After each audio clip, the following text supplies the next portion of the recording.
We tired of this shit, man. Color-coded tribalism got the whole world stuck on a cycle of endless injustice, injustice after injustice after injustice. And it's starting to really piss me off. I can tell you this. Black people tired of it because we didn't ask to be black.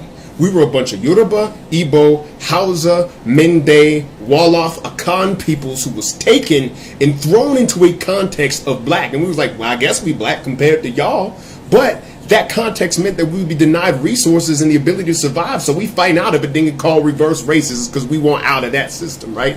White people are tired of it because they sick of being on the offensive end of history. Always the aggressor, always the oppressor, always the privileged, entitled, oblivious other, right? Can't make a critical observation about another group of people without being called some kind of Nazi or white supremacist. And that's getting sickening to them. I know that brown people is real sick of racism because they remember when all this shit was theirs. If you American, Latino and indigenous people have a very acute memory of this being stolen from them and a bullshit line being drawn, and they're sitting up there made foreigners on their own soil. And as far as they're concerned, a lot of them like, all y'all get the hell out, right? So what do we do about this racism? Well, the first way to overcome racism is to acknowledge that racism and race is a lie. It's bullshit.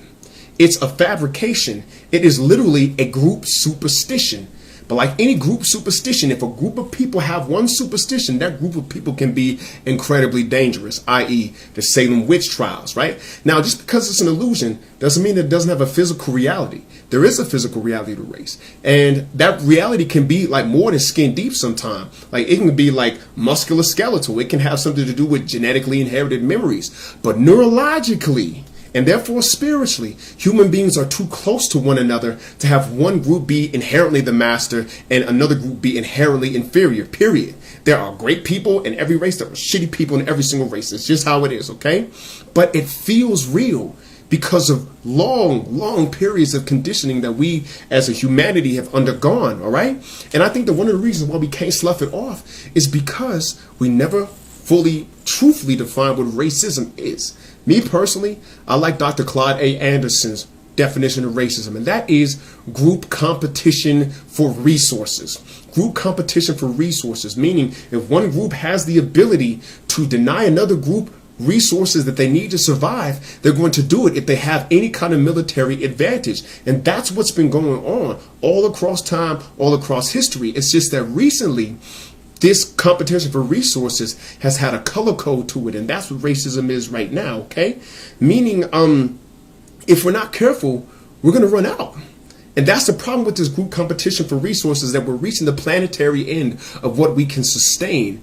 And so if this same group of people that's been taken, if they are allowed to continue, then we ain't going to have enough for anybody, and the whole system is going to collapse on it, including those who look like they're winning right now, okay? And if you really look closely at it, the war on nature, the war on feminine energy, and the war on indigenous peoples is all the same war. It is the war for control of potential, whether that be natural potential or human potential. And so how do we overcome that, right? Well, the first thing we have to address to get past that, unfortunately, is the elephant in the room, and that's white supremacy. Now, I know that we try to make this about everybody, but I got to keep it real. There was one group of people who had the musket, who had the smallpox, and who had the deception in order to pull all this stuff off, who had the ships and the trade routes to get this world the way that it is right now. The fact is that white supremacy was set up as a system to preserve the white phenotype, the white genome, meaning European traits like blonde hair, blue eyes, pale skin, thin noses are recessive. So when they're bred with other peoples, they become null and void. They become defunct, right? Now, the offspring is still, of course, human, but that wasn't enough for the elites who ran the world and have been running the world for so long. So they set up a system to privilege those traits, and everybody who did not have those traits really got shafted. And so overcoming that is tough because the people who are invested in it are willing to kill to protect it. And we haven't been able to figure out a way around that right now, because the average white guy on the street is not as invested in the supremacy of his race as they once were, let's say 100 years ago. But the elites have never stopped. And among all the vices like greed and being ruthless and being sociopaths, racism definitely would not be denied as one of the problems that they have as people. You see what I'm saying? That's a huge thing. But of all the things that white supremacy provided, it never provided white folks happiness. Like, it never provided peace of mind, it never provided brotherhood, and it never gave them the love. And it gave them a certain amount of respect, but that respect was based on fear. So actually, white supremacy on a fundamental level has been a failure to white folks, because it hasn't actually delivered on the final promise, which was a sustainable and happy future. You know what I mean? And so why do they still hold on to it? Well, the reason is because the next obstacle that has to be overcome, which is conditioning. The seeds that we plant into children's minds that blossom and become like those who planted it is a very, very huge thing, because human beings are so neurologically complex that we can be conditioned to act against our instinct, including survival instinct. People can be conditioned to become kamikazes and suicide bombers, right? And so if they can be conditioned to act against their survival instinct, they certainly can be conditioned to act against the ability to practice brotherhood with their fellow man. And it can look demonic when it's all said and done. I went to a historically black college, and I remember there was this huge debate among the revolutionaries on whether or not white people were human. And their stance was, well, if you was human, where's the humanity?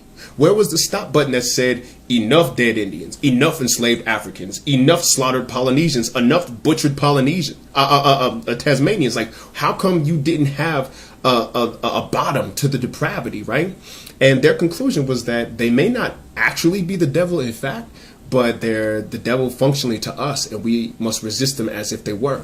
My take on the situation is that to say that someone's a devil denies them their humanity. And to deny someone their humanity also denies them their responsibility. You see, a devil is not responsible for the actions because they are a program. They get to do what they do because they cannot help it. But human beings have the ability to choose and therefore can be held accountable. So it doesn't serve us to dehumanize white folks just because of the atrocities that have been done to us. But in the final analysis, the truth about it is that no matter what progress we seem to make, it seems that we get pressed back and put back on our heels, and the dream of a raceless world seems to be further than ever. But there was another dream that humanity had, and that was the dream of flight. For centuries, human beings looked at the sky and wondered what was on the other side of the clouds, and it seemed so unreachable, like we could never get to it, right? But somebody stopped dreaming and figured out the science behind how to make that happen. Somebody took the time and figured out the physics and the aerodynamics and ran the experiments and solved the problem so that all of us could look down on the clouds on a regular basis. Now 100,000 flights take off and land every day, and nobody thinks twice about it. But that was an incredible dream, right? And the same thing applies for a raceless world. Somebody has to engineer it. Somebody has to build it, because the world as it's designed right now, with the competitive nature of the whole human species, how we've been conditioned for these last 500 years of imperialism, is set up for racism to win. This world doesn't have to be destroyed, but it's got to be dismantled and repurposed to set it up so that all human beings can thrive. And all of those conditions that I talked about before, seeing race as an illusion, understanding that that there is a group competitive element to it, understanding that white supremacy has failed to deliver on its promise, and understanding that like we have to condition our children better, have to come into play to restructure a world that is there for all of us to thrive. So stop dreaming about a racist world and build it. Theo E.J. Wilson, that's my word today. Peace.